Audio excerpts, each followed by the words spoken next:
Hello friends, smart एगो platform पे आपका स्वागत है।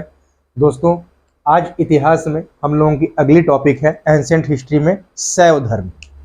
आप लोगों ने पिछले वीडियो में बौद्ध धर्म और जैन धर्म तक पढ़ा था, जब धर्म चल रहा था। तो अगला जो हमारा रिलीजन है वो है शैव धर्म। ठीक है, आइए स्टार्ट किया जाए। देखिए, आप लोगों को पिछली कहानी तो याद ही होगी जो मैंने बताया था कि जब धार्मिक सुधार आंदोलन चल रहे थे उस समय क्या था, गैर ब्राह्मण धर्म से संबंधित सुधार आंदोलन और ब्राह्मण धर्म से संबंधित सुधार आंदोलन। ठीक है, तो जो गैर ब्राह्मण धर्म से संबंधित सुधार आंदोलन थे वो क्या थे, बौद्ध धर्म और जैन धर्म का उद्भव हुआ। ठीक है, जिसको हम लोगों ने पढ़ा। और जिन दोस्तों ने अगर वो वीडियो नहीं देखी है तो आप लोग जब एंशिएंट हिस्ट्री के प्लेलिस्ट में जाएंगे तो वहां सारी वीडियो आपको दिखाई देगी। सब वीडियो पे बात हो चुकी है हर धर्म पे बड़े अच्छे से। ठीक है, प्लीज आप उसको देखिए तो धर्म को समझने में और अच्छा रहेगा। ठीक है, और फिर दूसरा क्या था हमारा, गैर ब्राह्मण धर्म से संबंधित तो हो गया बौद्ध और जैन, और जो ब्राह्मण धर्म से संबंधित था दूसरा वाला, उसमें आता है शैव धर्म और वैष्णव धर्म, जिसमें हम लोगों ने वैष्णव धर्म पे भी चर्चा कर ली है। उसका भी प्लेलिस्ट में वीडियो पड़ा है, उसको आप आराम से देख लीजिएगा। और जो हमारा अगला टॉपिक है ब्राह्मण धर्म से संबंधित सुधार आंदोलन में, वो है शैव धर्म। आइए बात किया जाए। देखिए, शैव धर्म के अगर उद्भव के बारे में बात किया जाए तो सबसे पहले तो जो शिव के उपासक थे उन्हें ही शैव कहा गया। ठीक है, और शैव से संबंधित धर्म को शैव धर्म कहा गया। तो शिव के उपासक को ही शैव कहा गया और इनसे संबंधित धर्म को शैव धर्म कहा गया। ठीक है, भारत का प्राचीनतम धर्म अगर देखा जाए तो शैव धर्म है। ठीक है, इंपॉर्टेंट है, ये बहुत ज्यादा इंपॉर्टेंट है। भारत का प्राचीनतम धर्म है तो शैव धर्म है। कहाँ इसका प्रमाण मिलता है, तो सर्वप्रथम जो शिव की पूजा का प्रमाण मिलता है वो सिंधु घाटी सभ्यता या हड़प्पा सभ्यता में देखने को मिलता है। ठीक है, कहां से, तो मोहनजोदड़ो से प्राप्त एक मुद्रा, एक मोहर से योगी की आकृति प्राप्त हुई है, जिसको सर जॉन मार्शल ने रुद्र शिव से इंडिकेट किया है। ठीक है, तो यहां से इंपॉर्टेंट क्वेश्चन है, बहुत इंपॉर्टेंट है, ध्यान रखिएगा। एग्जाम में अक्सर ये क्वेश्चन आए भी हैं। ठीक है, तो मोहनजोदड़ो से प्राप्त एक मुद्रा या मोहर पर योगी की आकृति मिली है, जिसको सर जॉन मार्शल ने रुद्र शिव से संबंधित किया, इंडिकेट किया है। ठीक है, ये रुद्र शिव है। अब बात आती है कि जो रुद्र नाम है भगवान शिव का, उसका उल्लेख किस वेद में है, तो ऋग्वेद में शिव का नाम रुद्र मिलता है। ठीक है, बहुत अच्छे अच्छे क्वेश्चन यहां से बनते हैं, ध्यान रखिएगा। ऋग्वेद में शिव का नाम रुद्र मिलता है। अथर्ववेद की बात किया जाए तो अथर्ववेद में शिव को भौ, सर्व, पशुपति और भूपति कहा गया है। ठीक है, ऋग्वेद में एक नाम का उल्लेख आता है शिव जी का, रुद्र, और अथर्ववेद में शिव जी को भौ, सर्व, भूपति एवं पशुपति कहा गया है। ठीक है, अथर्ववेद और श्वेताश्वतर उपनिषद में शिव जी का नाम महादेव मिलता है। ठीक है, अगर बात करें कि शिव जी को महादेव जो शब्द है वो कहाँ मिलता है शिव जी के लिए, तो अथर्ववेद और श्वेताश्वतर उपनिषद में महादेव शब्द का उल्लेख मिलता है। ठीक है, रुद्र की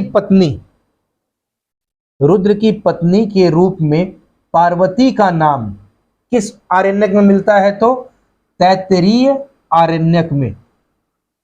इंपॉर्टेंट है, ध्यान रखिएगा। रुद्र की पत्नी के रूप में पार्वती का नाम तैत्तिरीय आरण्यक में मिलता है। ठीक है, शतपथ ब्राह्मण में, ठीक है, शतपथ ब्राह्मण में शिव के 8 रूपों का उल्लेख किया गया है। वेरी वेरी मोस्ट इंपॉर्टेंट, ये सब चीजें लाइन, हर लाइन पे क्वेश्चन है, इसलिए आप लोग हमेशा ध्यान रखिएगा। ठीक है, शतपथ ब्राह्मण में शिव के 8 रूपों का उल्लेख किया गया है। क्या है वो, रुद्र, सर्व, उग्र, असनि, भव, पशुपति, महादेव, ईशान। ये शतपथ ब्राह्मण में शिव जी के 8 रूपों का उल्लेख मिलता है। ठीक है, अगर बात किया जाए मूर्ति के रूप में, तो मूर्ति के रूप में पहला स्पष्ट प्रमाण, ठीक है, वेरी वेरी मोस्ट इंपॉर्टेंट, इसको वीवीआई कर लीजिएगा, गुडिमल्लम लिग रेनगुंटा। ठीक है, ये आंध्र प्रदेश में है। ठीक है, तो मूर्ति के रूप में मूर्ति के रूप में पहला स्पष्ट प्रमाण अगर कहीं मिलता है तो गुडिमल्लम लिग रेनगुंटा जो आंध्र प्रदेश में है। ठीक। और लिंग पूजा का प्रथम उल्लेख या प्रथम स्पष्ट वर्णन मत्स्य पुराण में देखने को मिलता है। ठीक है।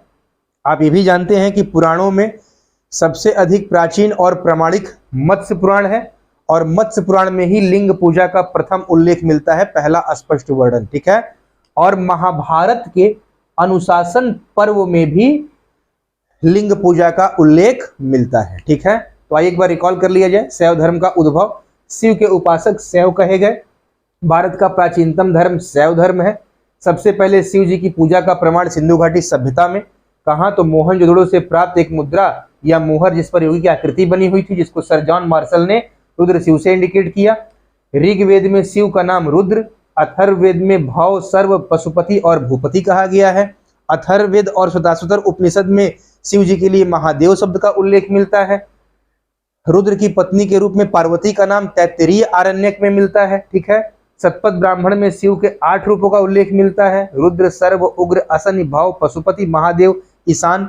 मूर्ति के रूप में पहला स्पष्ट प्रमाण गुडिमल्लम लिग रेनगुंटा जो आंध्र प्रदेश में, वहां से मिलता है। और लिंग पूजा का प्रथम उल्लेख या पहला स्पष्ट वर्णन मत्स्य पुराण में मिलता है और महाभारत के अनुशासन पर्व से भी लिंग पूजा का उल्लेख मिलता है। ठीक है। आइए अब बात किया जाए शैव धर्म के विकास के बारे में। मेगास्थनीज आप लोगों ने नाम सुना होगा, जो चंद्रगुप्त मौर्य के दरबार में राजदूत आया था। ठीक है। सेल्यूकस निकेटर का राजदूत था। मेगास्थनीज 4वीं शताब्दी ईसा पूर्व में इसने शैव मत का उल्लेख किया और क्या कहा कि जो मथुरा के निवासी हैं ये डायनोसिस की पूजा करते थे। डायनोसिस का मतलब शिव जी। ठीक है। तो मेगास्थनीज ने क्या कहा कि मथुरा के निवासी डायनोसिस की पूजा करते हैं, इसका उल्लेख मिलता है, सोचिए, मौर्य काल में। ठीक है। डायनोसिस का मतलब शिव भगवान। ठीक है। कल्हड़ की जो पुस्तक है राज तरंगड़ी, उसमें यह उल्लेख आता है कि जो जालौक था, जालौक कौन है? अशोक का पौत्र, मौर्य सम्राट अशोक का पौत्र जालौक, ये शैव धर्म का अनुयायी था। ठीक है। कल्हड़ की राज तरंगड़ी पुस्तक में जालौक जो अशोक का पौत्र है, उल्लेख मिलता है कि शैव धर्म का अनुयायी था। ठीक। कुषाण शासक, बात किया जाए मौर्योत्तर काल की। मौर्योत्तर काल, कुषाण शासक जो विम कड़फिसेस हैं, इनकी मुद्राओं पर त्रिशूलधारी शिव और नंदी का चित्र मिलता है। इंपॉर्टेंट है, ध्यान रखिएगा। कुषाण शासक हैं विम कड़फिसेस, इनकी मुद्राओं पर त्रिशूलधारी शिव और नंदी का चित्र अंकित मिलता है और पिछले भाग पर जो मुद्रा है, पीछे भाग पर महेश्वर अंकित मिलता है। ठीक है। यह शैव धर्म से संबंधित प्रथम अभिलेखीय साक्ष्य है। ये इंपॉर्टेंट है, ध्यान रखिएगा। कुषाण शासक जो बिम कटफिसेस है, इनकी मुद्राओं पर त्रिशूलधारी शिव और नंदी का चित्र अंकन मिलता है और पिछले भाग पर महेश्वर अंकित मिलता है। ठीक है, महेश्वर शब्द। और यह शैव धर्म से संबंधित प्रथम अभिलेखीय साक्ष्य है। इंपॉर्टेंट है, जब आपसे पूछेगा शैव धर्म से संबंधित प्रथम अभिलेखीय साक्ष्य, तो आप बताएंगे कुषाण शासक बिम कटफिसेस की मुद्रा जो है। ठीक है। अगली बात किया जाए, अगली लाइन क्या कह रही है? कुषाण शासक हुविस्क की मुद्राओं पर शिवलिंग का चित्रण मिलता है। ठीक है, ध्यान रखिएगा। जो कुषाण शासक हुविस्क हैं, इनकी मुद्राओं पर शिवलिंग का चित्र मिलता है। ठीक है। गुप्त काल में शैव धर्म का सबसे अधिक विकास हुआ। ठीक, आपने नाम भी सुना है कालिदास का, बहुत बड़े शैव उपासक भी थे। ठीक है। तो गुप्त काल में शैव धर्म का सबसे अधिक विकास हुआ है और कालिदास गुप्त काल के ही समय में रहे हैं। कालिदास जी ने कुमार संभव, आपने इनके कई महाकाव्य पढ़े हैं, महाकाव्यों का नाम सुना है, जो ग्रंथ है कुमार संभव, रघुवंशम, मेघदूतम। तो कालिदास ने कुमार संभव में अर्धनारीश्वर की कल्पना की है और शिव की महिमा का गुणगान किया है। वेरी वेरी इंपॉर्टेंट, ध्यान रखिएगा, आपसे क्वेश्चन कर सकता है। सबसे पहले अर्धनारीश्वर की कल्पना कहाँ, अर्धनारीश्वर की कल्पना कहाँ की गई है, इसका उल्लेख कहाँ मिलता है? तो कालिदास के कुमार संभव में, और इसी में शिव की महिमा का गुणगान किया गया है। ठीक है। आइए आगे बात किया जाए। इसी कुमार संभव महाकाव्य में कालिदास ने 3 ज्योतिर्लिंगों का वर्णन किया है। ठीक है, कुमार संभव महाकाव्य में ही कालिदास ने 3 ज्योतिर्लिंगों का वर्णन किया है। इंपॉर्टेंट है, क्या क्या है वो? खीरी लखीमपुर के गोला गोकर्णनाथ, उज्जैन के महाकाल और काशी के विश्वनाथ। ये 3 ज्योतिर्लिंगों का उल्लेख कहां मिलता है? कुमार संभव, जो कालिदास द्वारा रचित है। ठीक है, इसको ध्यान रखिएगा, इंपॉर्टेंट है कि 3 ज्योतिर्लिंगों का वर्णन किस महाकाव्य में मिलता है? तो कालिदास द्वारा रचित कुमार संभव में। और वो 3 ज्योतिर्लिंग क्या है? तो खीरी लखीमपुर के गोला गोकर्णनाथ, उज्जैन के महाकाल, काशी के विश्वनाथ। ठीक है, आइए अगला पॉइंट देखा जाए। समुद्रगुप्त, समुद्रगुप्त के प्रयाग प्रशस्ति लेख, जो प्रयाग प्रशस्ति समुद्रगुप्त के दरबारी कवि थे हरिसेन, उन्होंने ही लिखा था। तो समुद्रगुप्त के प्रयाग प्रशस्ति लेख में उल्लेख है कि शिव की जटा से गंगा निकलती है। तो पूछेगा कि शिव की जटा से गंगा निकलने का उल्लेख कहां है? तो समुद्रगुप्त के प्रयाग प्रशस्ति में। ठीक है, अगला, गुप्त काल में हरिहर की अनेक मूर्तियां प्राप्त हुई हैं। जब आपसे पूछे हरिहर की मूर्तियां किस युग में सबसे अधिक मात्रा में मिली हैं? तो गुप्त युग में। ठीक है, युग करके क्वेश्चन पूछ सकता है, गुप्त युग, कुषाण युग, मौर्य युग। ठीक है, ऐसे आपको वंशों का नाम देगा या युग का नाम देगा। तो गुप्त काल में ही हरिहर की अनेक मूर्तियां प्राप्त हुई। हरिहर का अर्थ क्या होता है? हरि मतलब विष्णु, हर मतलब महादेव या शिव जी। हरि मतलब विष्णु, हर मतलब शिव जी। ठीक है, अगला देखिए, त्रिमूर्ति, जो आप देखते हैं त्रिमूर्ति, ब्रह्मा जी, विष्णु जी, महेश जी, मतलब ब्रह्मा विष्णु शिव जी। ठीक है, इनकी उपासना जो है वो गुप्त काल में ही प्रारंभ हुई। ये भी बहुत इंपॉर्टेंट है। जब आपसे पूछेगा कि त्रिमूर्ति की उपासना या त्रिमूर्ति की पूजा की शुरुआत सबसे पहले कहां हुई, कब शुरू हुई? तो गुप्त काल में ही प्रारंभ हुई, जिसमें ब्रह्मा विष्णु महेश की पूजा की जाती है। तो जो एलिफेंटा की त्रिमूर्ति है, इस प्रकार की प्रसिद्ध मूर्ति है ब्रह्मा विष्णु शिव जी की, जिसमें पूजा का उल्लेख मिलता है, त्रिमूर्ति। ये गुप्त काल में ही प्रारंभ हुआ। गुप्त काल में ही नचना कुठार, पार्वती मंदिर और भूमरा शिव मंदिर का निर्माण किया गया। ठीक है, खजुराहो का जो प्रसिद्ध कंदरिया महादेव मंदिर है, इसका निर्माण राजा धंग ने करवाया था, जो चंदेल शासक थे। ये भी शिव धर्म से संबंधित इंपॉर्टेंट पॉइंट है। ठीक है, पूछ सकता है आपसे कि खजुराहो का प्रसिद्ध कंदरिया महादेव मंदिर का निर्माण किसने करवाया था? राजा धंग ने। और किस वंश के शासक थे? तो चंदेल शासक थे। ठीक है, एलोरा का प्रसिद्ध कैलाश मंदिर का निर्माण कृष्ण प्रथम ने करवाया था, जो राष्ट्रकूट शासक थे। आप लोग कई बार देखते हैं, पूछता है कि एलोरा का प्रसिद्ध कैलाश मंदिर का निर्माण किसने करवाया? तो राष्ट्रकूटों ने भी, उसमें भी किसने? तो कृष्ण प्रथम ने। ठीक है, तो ये हमारे शैव धर्म का विकास चल रहा है। ठीक है, अभी कुछ पॉइंट और है, फिर कुछ दक्षिण भारत में भी हम लोग शैव धर्म का विकास देखेंगे, और फिर शैव धर्म या शैव संप्रदाय के जो 4 भाग हैं उसको भी देखा जाएगा। आप स्क्रीनशॉट लीजिए, फिर हम आगे बढ़ते हैं। आइए दोस्तों, अब आगे बढ़ा जाए।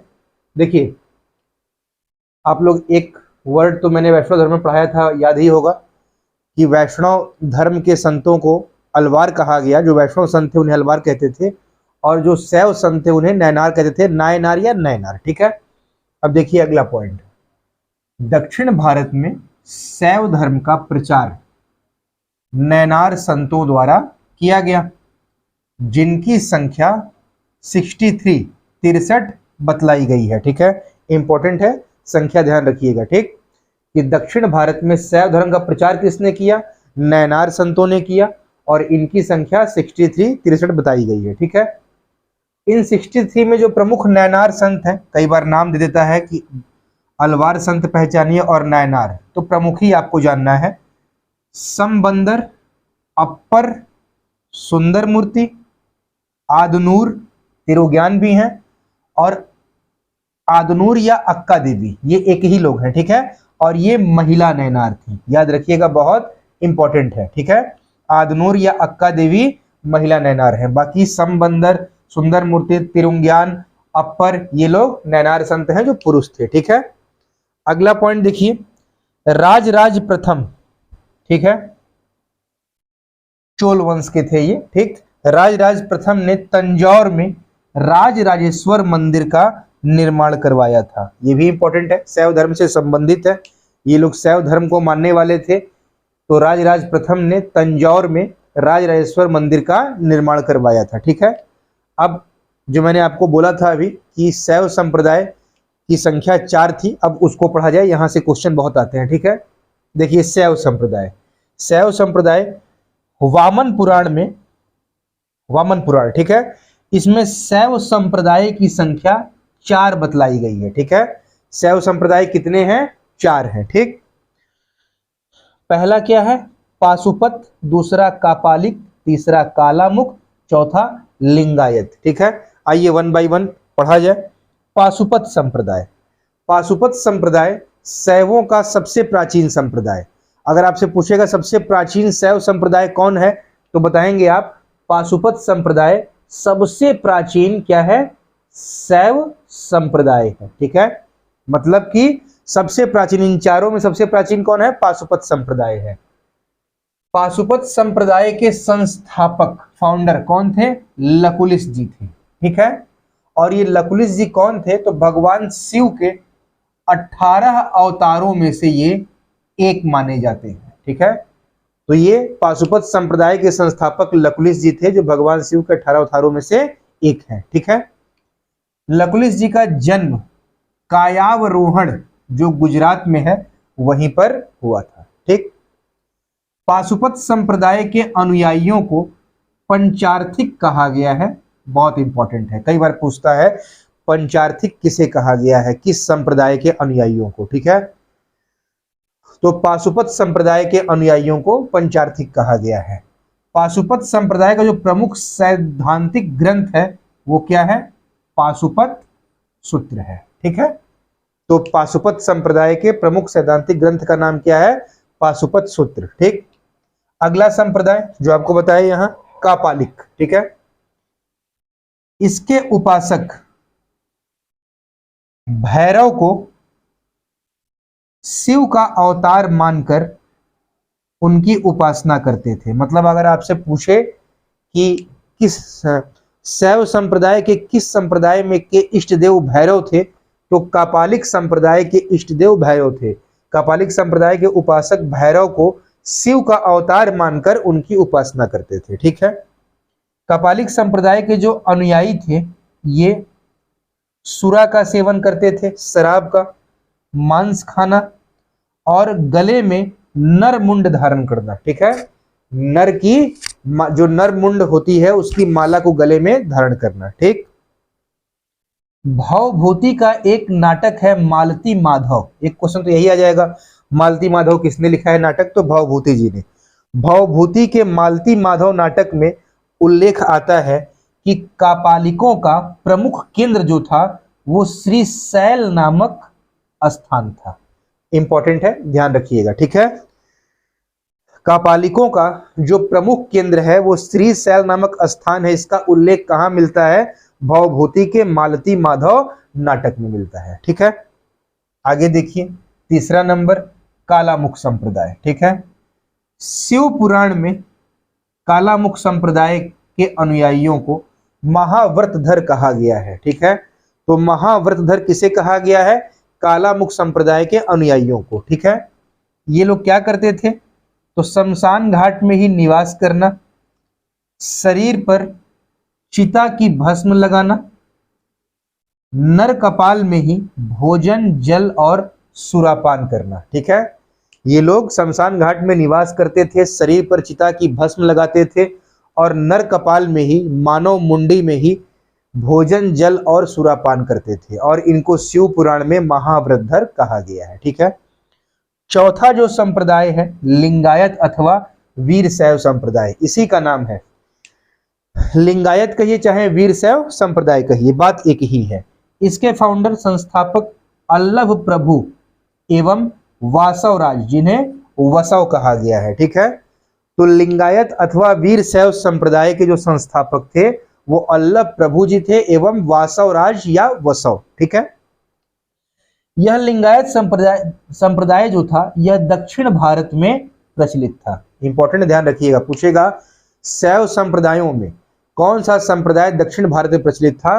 तो वीर शैव संप्रदाय या लिंगायत संप्रदाय दक्षिण भारत में प्रचलित था और इन्हें जंगम भी कहा जाता था। ये भी ध्यान रखिएगा, इन्हें जंगम भी कहा गया है। ठीक है, तो ये हमारे 4 शैव संप्रदाय हो गए। पाशुपत आपने देखा, फिर कापालिक, फिर कालामुख, फिर लिंगायत। ठीक है, अब बात कर लिया जाए, इसी से संबंधित है नाथ पंथ संप्रदाय। ठीक है, इसके संस्थापक मत्स्येंद्र नाथ अथवा मच्छंदर नाथ थे, जिन्होंने इसकी स्थापना 10वीं सदी में की थी, नाथ पंथ संप्रदाय की। ठीक है, तो पूछेगा आपसे नाथ पंथ संप्रदाय के संस्थापक मत्स्येंद्र नाथ अथवा मच्छंदर नाथ। ठीक है, और यह लोकप्रिय कब हुआ?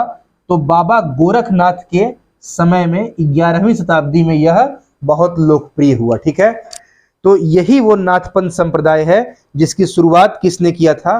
मत्स्येंद्र नाथ ने, मच्छंदर नाथ ने, और बाबा गोरखनाथ के समय में ये बहुत लोकप्रिय हुआ। ठीक है, तो ये हम लोगों का शैव संप्रदाय आज खत्म हुआ। मैं उम्मीद करता हूं कि आप लोगों को ये बहुत अच्छा लगेगा और इससे आप कोई भी अगर क्वेश्चन आएगा एग्जाम में शैव धर्म से संबंधित तो आप अधिक से अधिक क्वेश्चन कर पाएंगे। आप वीडियो को 1 से 2 बार देखिएगा, आपको एकदम चुटकियों में याद हो जाएगा। और जितना हो सके आप लोग अपने दोस्तों को अपने ग्रुप में फॉरवर्ड करिए, सभी को शेयर करिए। और दोस्तों हमारी वीडियो को आप लोग लाइक करिए, कमेंट करिए। आप लोग कमेंट करते हैं तो समझ में आता है कि आप लोग कैसी पढ़ाई कर रहे हैं। चलिए फिर मिलते हैं नेक्स्ट वीडियो में। Thank you so much.